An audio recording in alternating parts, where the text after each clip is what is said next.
for part 2. Now, normally at this time of the evening, settling down to watch I'm a Celebrity get me out of here. I can't help it.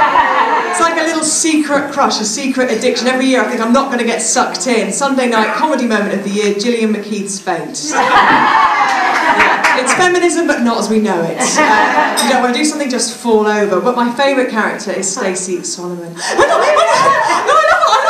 love Stacey. Stacey's the one that she was on X Factor and she wore that dress and it was really, really tight. And she's like, I can't breathe. But actually, she talks like that all the time anyway.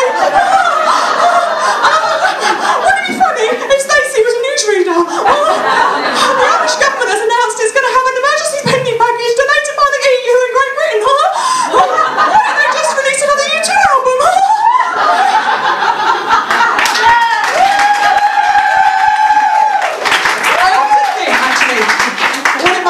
You know, people's accents really intrigue me. Cheryl Cole, for example, people love the Geordie accent. Apparently it's the #1 accent for call centres because people feel soothed and calm. And you know, Cheryl is like, well, I don't think Louis chose the best song for you. And I think perhaps, you know, your hair and your makeup tonight's not the best, and for that reason, you know, I'm not going to put you through. But what if she was from the Black Country? Oh no, I don't like that.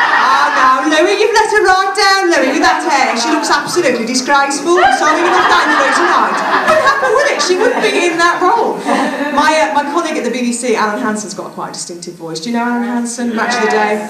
He almost sounds like he's about to fall asleep, doesn't he? Yeah, I just thought their defence today was absolutely outrageous. It was just, there were 4 defenders there and there was attackers coming in from the wing and but then what if Alan was a politician? Can you imagine on the steps of Whitehall? The government's announced some defending cuts. Defence cuts, sorry. That's outrageous. Get the gag right, Gabby. Those defence cuts just going to cause a lot of problems, especially for attacks. It's not good. I do like working with those guys. They're good fun. But you know, when you're a working mum, and I'm sure that quite a few of you here, you do have the guilt, don't you? You know, you always should I be spending a bit more time with my children and getting all that juggling out right. And you know, when you're in the kind of public eye, journalists always like to ask you, make you feel bad, you know, should be at home more with your kids. But tonight, on the way out, my little girl, who's 5, came to me, Mummy, where are you going tonight? With her big blue eyes and holding a bedtime story that I wasn't going to be able to read.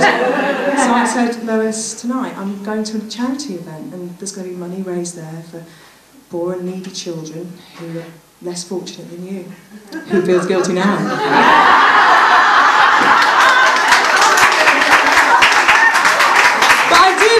Honesty with kids is the best policy, but it's where you draw the line, isn't it, with your kids? You know, how honest can I be?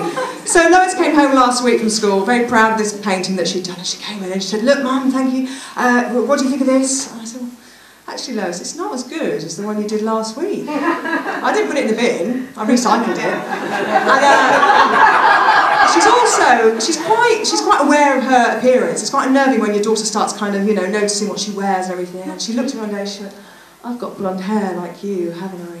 I said, no, but when you're older, it will highlight well. I think it's character building. It's all character building, this stuff. I think it makes kids, you know, the people that we want them to be. But you've got to be so careful what you say to your kids because it can escape the house. Everybody's got their own language in the house, haven't they? Words that you use that you wouldn't necessarily want to be used in public.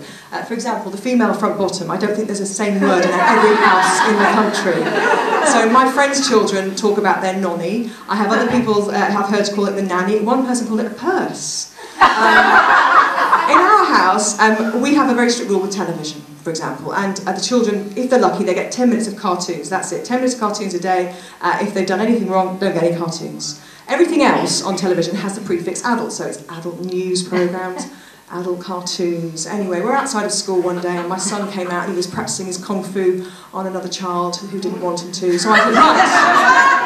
I said, that's it, you're not having any cartoons today. He said, it's okay, I'll just watch adult films with Dad. We haven't been invited to many play dates. Anyway, ladies and gentlemen, it's time to get on with our fabulous women. And our next lady, she's sitting there looking so composed, so calm. It's her Germanic background, I'm sure. She is. Give her an enormous welcome, Nora Bausch.